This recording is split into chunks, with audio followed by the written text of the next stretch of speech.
and you. Wired. Until 12 p.m. on Yired FM. Good morning.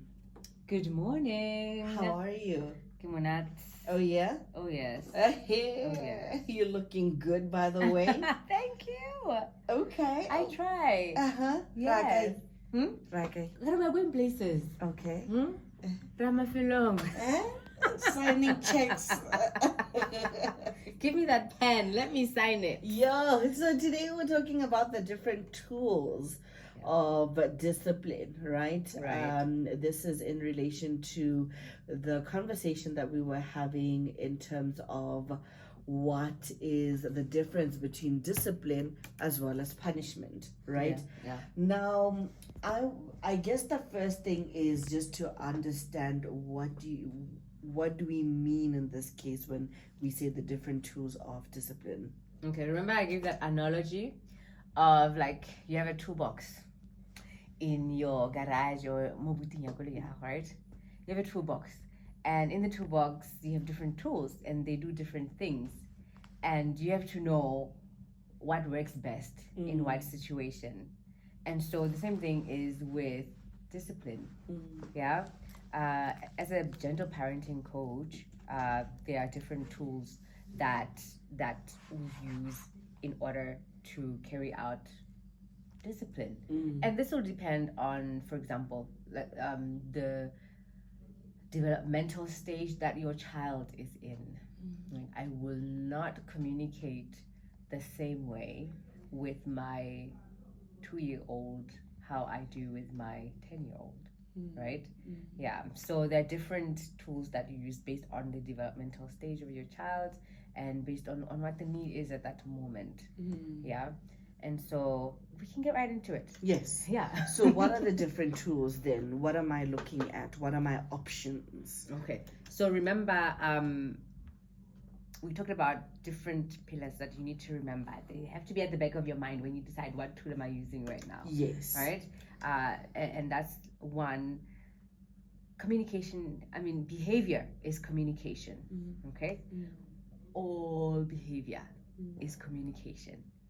And you need to understand that as a parent to say, okay, I'm seeing sulkiness, I'm seeing dragging of feet. I'm just giving an example. My preteen, it's time to bath. I'm seeing eyes rolling, I'm seeing sulkiness, I'm seeing reluctance and a protest. There's a protest here happening. So that's what it is. You need to be able to understand what your child is communicating to you. Why do your children... Actually, there's not just children who communicate with their behavior. Everyone does. Even adults. Yes. You know that guy who says, I love you, I can't live without you, but they're cheating on you. Oh. And they're too busy. They're just too busy. I forgot to remember I was busy. They're unavailable. He's communicating. They're communicating. We just don't like to listen. With our eyes. We don't want to pay attention. We don't want to pay attention. So children do communicate. So when you see your child, it's bedtime and they're being reluctant and you're saying, it's time for you to bath, and they know it's time for them to bath. Why are you not doing it? It's time to communicate. Put the verbal, name it. That's a tool that I learned recently. Name it to tame it. Okay? It's a communication tool. All right, because children's the development of their reasoning and their logical brain is not yet mature. So they're not going to reason with you at your level. You need to be the adult and do that for them. They're going to behave. They're going to act out their communication. So, okay, I see you. I got to name it to tame it. You're naming what you're seeing. And you're going to name the emotion behind it or whatever the need is so that they learn to articulate what a need is in that moment. I see you sulking. I see you rolling your eyes at me when I say it's time to go and bath. Do you want to tell me what's going on? They're like, no, I just got home and I just started playing. I was still enjoying playing. Okay, I hear you are still enjoying playing, but this is the time. This is the time for bathing. And we have to be reasonable as adults. And a form of discipline here is, I'm saying name it to tame it. It's a communication tool. We have to have open communication with our children. Yeah. Mm. Okay. I'm naming it. I see that you are not yet done playing yet. I'm not satisfied with your playing. However, it is time to bath. Mm. Okay, and that's it. There's no need for a lecture and to talk a lot or to over communicate. You know what you just reminded me of? This is so crazy. I was having a conversation with my cousin, right? Yes. And she says, this is what's happening. Mutikiyo, this is I'm quoting what happened. Mutikiyo wa and instead of just saying what it is that they want, they cry, Kokone, I want to go with you. Let's go have makwenya. Let's go. And they're thinking, your grandmother's not here, okay? Your grandmother's not here, she's left. And she continues to scream and cry, right? Yeah. About waiting king, and she's like, I ended up saying to her, "Get lo shapela ntho sa itsebeng because I get wa o screamela." And I said to her, the baby just woke up. You know, she's a toddler. She's around 3. Exactly. I'm like, she just woke up. The fact that she can articulate what she wants, she's already telling you what she wants. Exactly. She wants her gran and she wants, but you now need to calm her down. She's like, no, she's been doing this for like 30 minutes. I was like, no. And so how do not me, but like, how does one, when it's in that situation of, this person has been like throwing a tantrum for the past 30 minutes. It's late, you're cranky, they're cranky, but you need them to go and take a bath, like you're saying, which was the situation at the time. It's time for them to go and bath. It was late already. Yeah. They're feeling cranky. It was late already. Yes. Okay, look now we're delinquent as the grown-ups. Like, why are we waking up kids when it's late already? Like, I'm just starting off on the wrong foot already. Like, I'm just setting up that kid for a hard time when I wake them up and they only have 30 minutes to do everything. Okay? So, Laura, now we need to be more organized. So, here's a tool that I love. Connecting tools, okay? Okay. Connecting tools in this situation that we're talking about. Is having routines and rituals. That's a tool. It's a connection tool. The bigger tool is connection. Just get your connection toolbox. Inside the connection toolbox, you have different tools. And the tool that we're talking about right now is the need for routine and rituals. Okay. Most babies, when they wake up, they're not gonna wake up and 1 2 1 2 3 1 2 like adults do. They're a bit dysregulated. So the tool that you need right now, one, you need to have a routine. Your child will eventually get used to a routine. And then you need rituals as well. Yeah. When your child wakes up, they want connection. That's the first thing they are looking for. That's why they are looking for grandma. This is a baby, essentially. And so the first thing they want is a hug. They want to wake up slow. You don't understand that for toddlers going under to infants, physical presence and touch is a connection tool. It's securing, it's safe. Bedtime is very disconnecting because you're telling them to go sleep over there. They feel vulnerable, they feel unsafe, they feel disconnected. So that's why they hate bedtime. And so they wake up and they realize, I'm on my own. It's a big scary world, people. We need to understand this developmental stage of the child, that the world is scary. The world, they don't know what's going on.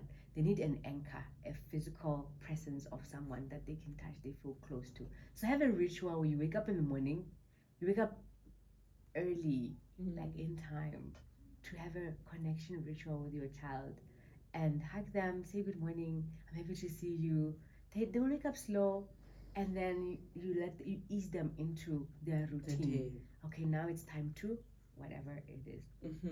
Yeah, but the most important thing right there is a connecting ritual. You can't just wake up a baby and expect them to get with the program.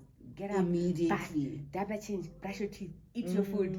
Babies do not work like that. So as a parent of a toddler going down, wake up early. If you're taking them somewhere, wake up early. you get yourself ready, be regulated and calm yourself, and be organized, and then have that connection ritual. Give them a hug, let them know I'm here. They just woke up, no one was around. It's terrifying for them. We need to get with that program. It's terrifying for a toddler to be disconnected from their human. It's scary, gives anxiety. That's why they're screaming. They're literally in disarray. Yeah. So that's the tool you need at that point. Connection tools, routine and rituals. When it comes to maybe toddlers that are not as articulate, right? Toddlers are not articulate in general. Yeah, I hear you. Yes. But what I'm trying to say is where their vocabulary is not there. It's not there. Now you're dealing with a different kind of baby, as opposed to somebody who can say, mama, hungry. You know what I mean? There is that, the vocabulary is there, but you can do with having to hear what they kind of need, right? How do I then use what tool do I use where we're able to have that connection, or we're able to have that communication where it's not as heavy, also where now the baby also is understanding what it is that I need where the routine is. Like you're saying, you are having this conversation with them and saying, okay, what is it that you need? I can see that you're cranky and you're rolling your eyes. That's more for an older child. Okay. Yes. So that's more for an older child. You name it and tame it, and have that conversation with an older child. For the toddlers, you're practically naming and taming it for them to develop vocabulary and language skills. They may not repeat it to you right away. You repeat it so that they grasp it. You name it and tame it. I see you're upset. It's time to bath. So you've been connecting with them. You're hugging them. You're cuddling them. You're easing them into their day. You reassure them of your presence. They need that attachment, physical closeness to feel safe. And when a child feels that, they will naturally calm down and they will naturally be more cooperative. If they're still screaming and yelling, toddlers and babies are easier to read because the needs are very basic. They need the connection or the attachment to the physical adult to feel calm. 2, it's physiological, like they're hungry or their diaper is full and they're irritated and they need you to relieve them of that discomfort. And they haven't had enough sleep. They're tired. So you may not solve the tired problem right now, but you know that later that child needs to take a nap, or else they're not going to do anything you ask them to do. So with the babies, toddlers going down, and infants, it's usually those basic needs you need to go through that checklist in your mind. What could it be? Are they fed? Is their diaper changed? Have they had a nap? Do they need someone to help them feel calm and regulated and safe and close? And you just go through that mental checklist. Okay. Yeah.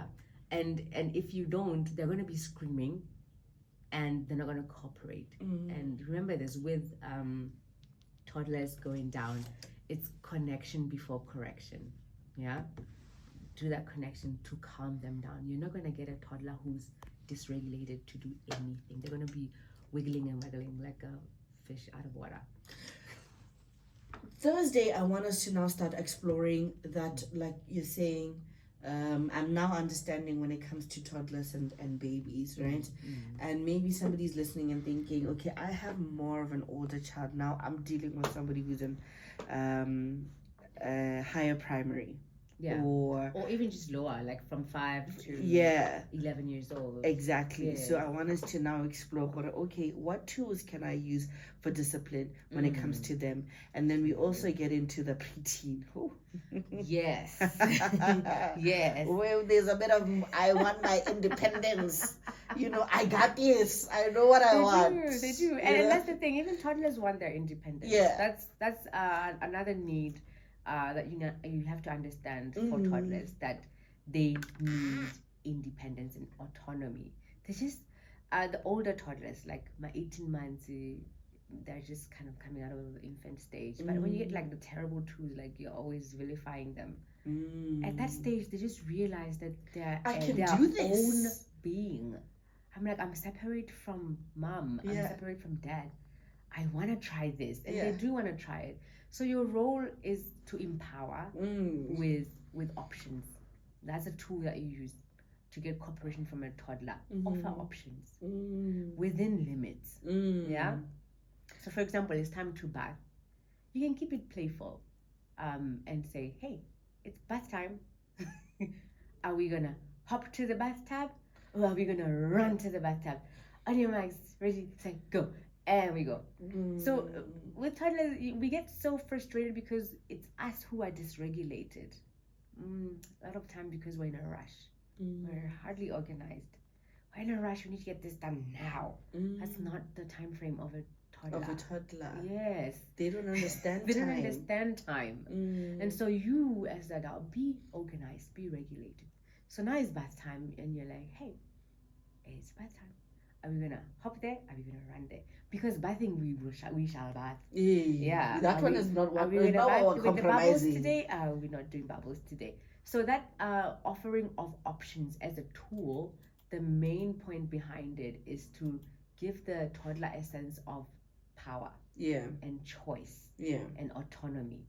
Are we going to wear the pink tracksuit? Are we going to wear the yellow tracksuit? Because tracksuit, we are tracksuit team. Yeah. Tracksuit yona. We are tracksuiting. Yes. Yeah. And so, if they start in the middle of whatever process you're in, they start to have a meltdown and be dysregulated. You go through the mental checklist. Are they fed? Is the diaper okay? Are they perhaps feeling sleepy? And your role right at that moment is not to start talking and tell them louder that they need to do A, B, C, D. Your role is to stop, get to the eye level, and calm them down. Because once they're calm, they'll be cooperative. So your job when they're having a meltdown is to put down the fire first, connect before correction. Okay. If somebody wants to have a more in-depth conversation with you, maybe they realize, well, you know what, I am the disoriented one. I'm the one who's like who is ready to be yelling, who's ready to say, we're thinking, you keep crying, I'm gonna give you a reason to cry. You know what I mean? Like tola. You know, and that time it is a toddler. It is a toddler. Where can one find you on social media and be able to talk to you if they even want to have an interaction with you face to face? Yeah, I'm so happy to do one-on-one coaching sessions with parents, and I know parents of toddlers are going through the most. That's who I deal with a lot, like from TikTok, from Instagram. They're like, help. They're having meltdowns in public places. Your role is to stay calm. Stay calm as a parent, okay? Don't escalate. They will feed off of your dysregulation. So if you do need one-on-one coaching, I'm there on WhatsApp 78755-937. That's 78755-937 on WhatsApp. You can get free tips and maele asafelium on TikTok at Mosala_Gae. Mosala_Gae.